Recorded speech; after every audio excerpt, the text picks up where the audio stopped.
So you've just produced a sample pack for Loop Masters. It's called Xfer or Transfer.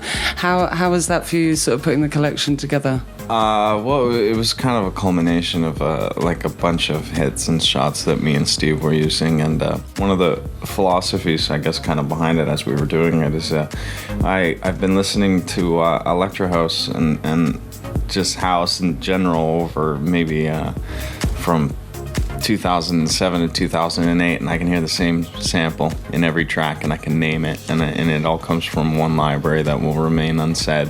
It just drove us crazy.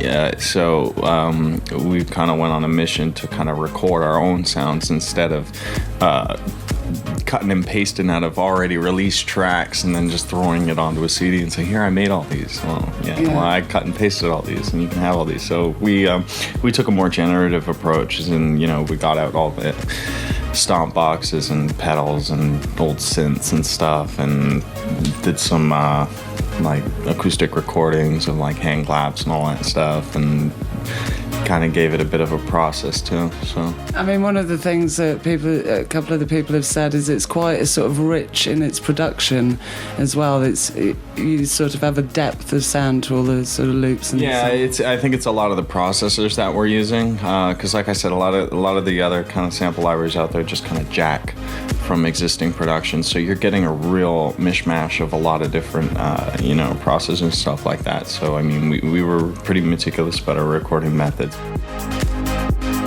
Steve did your long-term partner in crime now with BSOD, and that's kind of how it all started in the UK, certainly with that first release.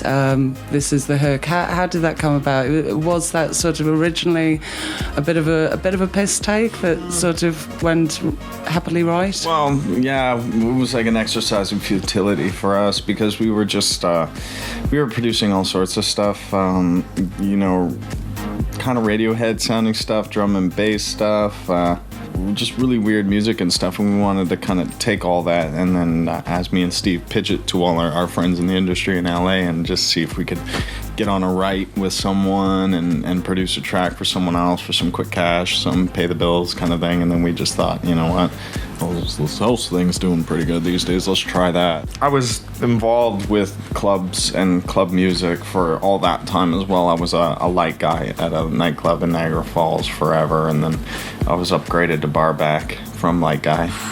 Nice. Just good upgrade, yeah. So, and then I worked in a record store that just sold vinyl for house and stuff like that. So I was always immersed in it, but never really, involved in it.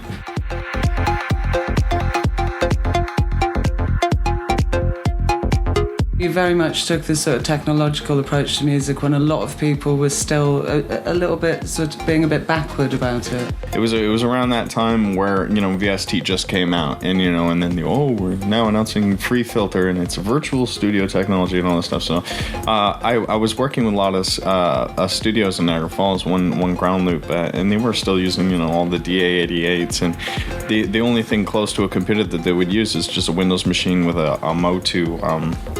The old 2408s, and then he would just replace that with his DA88. So he'd just multi-track, but he would do all this EQing on the board, all the outboard effects, outboard and all that stuff, and then just go right into the computer, so he could just save this whole session and then recall it later. And he thought that was the most amazing thing in the world. And at the time, now they're doing these things where you can put your reverb on there, or you got these EQ inserts, and you got this free filter that's just magically going to turn your track into a Celine Dion record. So hopefully not.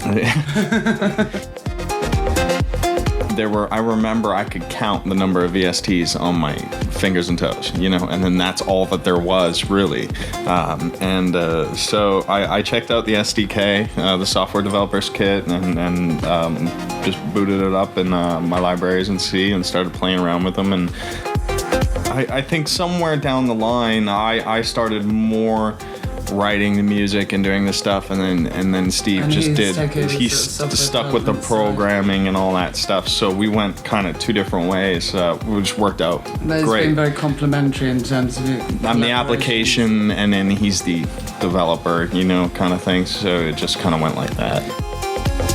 What sort of kit and software are you actually taking with you now? Because I know before you're quite restricted in a DJ box with a laptop in terms of just space. Yeah. Are you bringing a lot more kit with you? What's my first kind of cool piece of gear that I was using live that could almost kind of fit in some clubs too was the Monomy and Lemur combo kind of thing. And the Monomy is just so modular. And I like minimalist kind of a feel to stuff. It was just like so much easier to use because you make it your own.